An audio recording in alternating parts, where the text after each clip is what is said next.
आज आपने एक बड़ी रैली की है पटना में, कैसा क्या चीज के लिए तैयार हो रहे हैं आप बिहार में चुनाव के लिए? आजाद समाज पार्टी भीम आर्मी लंबे समय से यहाँ जमीन पर संघर्ष कर रही है। उत्तर प्रदेश की तरह यहाँ पर भी बहुजन समाज के लोगों को एकजुट करके और जो तमाम तरह की मुसीबतें उनके ऊपर सरकार ने पाबंद की हैं उनसे निकालने के लिए हम लोग कमर कस चुके हैं। मेरा विश्वास है इस बार आज़ाद समाज पार्टी पिछले प्रदर्शनों से ज़्यादा अच्छा प्रदर्शन यहाँ पर करेगी और ताकत बन के उभरेगी और लोगों की समस्या से निजात दिलाएगी। विधानसभा मजबूती से लड़ेंगे, विधानसभा ये सब काम प्रदेश के अध्यक्ष जी और हमारे प्रभारी जो हैं वालिया जी वो सब बताएंगे। शिक्षा की बात की, शिक्षा में बीपीएससी को मुझे बहुत दुख के साथ कहना है कि बीपीएससी के बच्चों के साथ उनका जो विरोध था नॉर्मलाइजेशन को लेकर, पहले उत्तर प्रदेश में ये हुआ इलाहाबाद में, पहले वहाँ की सरकार ने किया, उनकी कॉपी यहाँ की सरकार ने की और जिस तरह से बीपीएससी के बच्चों पे जो है लाठीचार्ज करने का काम किया, ये सरकार की कायरता है। वो नौजवान को तोड़कर, नौजवान को डरा के प्रदेश नहीं आगे बढ़ा सकता। नौजवान प्रदेश की रीढ़ है। इसी नौजवान को इस प्रदेश का भविष्य बन के कल जो है इस प्रदेश की सेवा करनी है। उस बीपीएससी के बच्चे को, उस अभ्यर्थी को पीट कर सरकार ने अपराध किया है। मैं ऐसी निकम्मी सरकार की आलोचना करता हूँ। बिहार में एनडीए और महागठबंधन है, कैसे इन दोनों के समीकरण को आप लोग तोड़ पाइएगा?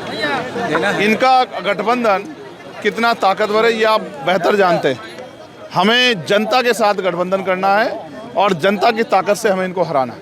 ममता जी ने कहा है कि इंडिया ब्लॉक को लीड कर सकती हो अगर कांग्रेस नहीं लीड कर रहा है। एमपी आप ये उनके घर का मामला, मैं उस पर कुछ कहना नहीं चाहता।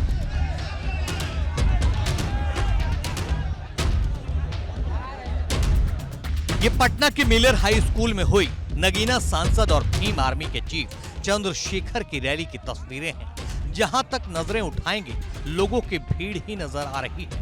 चंद्रशेखर के रैली स्थल पहुंचते ही फूलों की बारिश हुई। देखने वाले भी हैरान थे। मिलर हाई स्कूल का कोना कोना खाली नजर नहीं आ रहा था।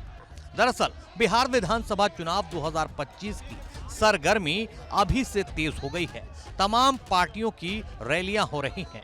उत्तर प्रदेश से बिहार की राजनीति में जमीन तलाशने के लिए नगीना से सांसद चंद्रशेखर रविवार को पटना पहुंचे। पटना के मिलर हाई स्कूल मैदान में आजाद समाज पार्टी की ओर से समाधान रैली का आयोजन किया गया था।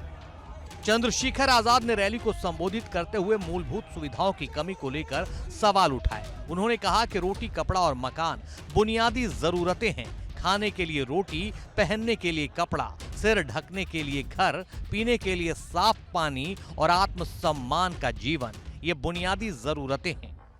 सांसद चंद्रशेखर आजाद ने सरकार पर हमला करते हुए कहा, 75 साल की आजादी के बाद आज भी सरकारें अंतिम व्यक्ति को रोटी, कपड़ा, मकान, अच्छे कपड़े और पीने के लिए पानी की व्यवस्था कराने में कामयाब नहीं हो पाई है। ये लोकतंत्र की सबसे बड़ी विफलता है। शिक्षा का बाजारीकरण खत्म करना होगा, तभी गरीबों का उत्थान होगा।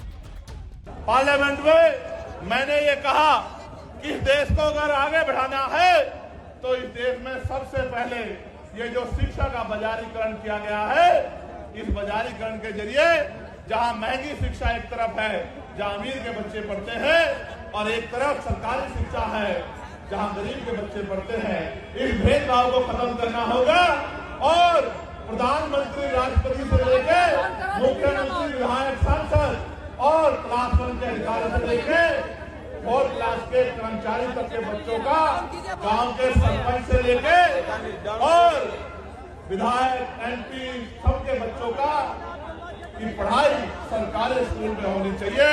जहां किसान का बच्चा बैठ के पढ़ता है, जहां मजदूर का बच्चा बैठ के पढ़ता है, उसी टेबल पे मंत्री, विधायक, सांसद, मुख्यमंत्री, राज्यपाल का बच्चा भी पढ़ना चाहिए। चंद्रशेखर आजाद ने कहा कि देश के प्रधानमंत्री कहते हैं कि हम 80 करोड़ लोगों को मुफ्त में राशन देते हैं। अगर इस देश में लोगों के जेब में पैसा होता, वो गरीबी के जीवन से निकल पाते, तो 80 करोड़ लोगों को मुफ्त में राशन नहीं देना पड़ता। चंद्रशेखर आजाद ने कहा, यूपी की तर्ज पर बिहार में बहुजनों को एकजुट कर आजाद समाज पार्टी इस बार बेहतर प्रदर्शन करेगी और एक बड़ी ताकत बनेगी। उत्तर प्रदेश की तरह यहाँ पर भी बहुजन समाज के लोगों को एकजुट करके और जो तमाम तरह की मुसीबतें उनके ऊपर सरकार ने पाबंद की है, उनसे निकालने के लिए हम लोग कमर कस चुके हैं। मेरा विश्वास है इस बार आजाद समाज पार्टी पिछले प्रदर्शनों से ज्यादा अच्छा प्रदर्शन यहाँ पर करेगी और ताकत बन के उभरेगी और लोगों की समस्या से निजात दिलाएगी।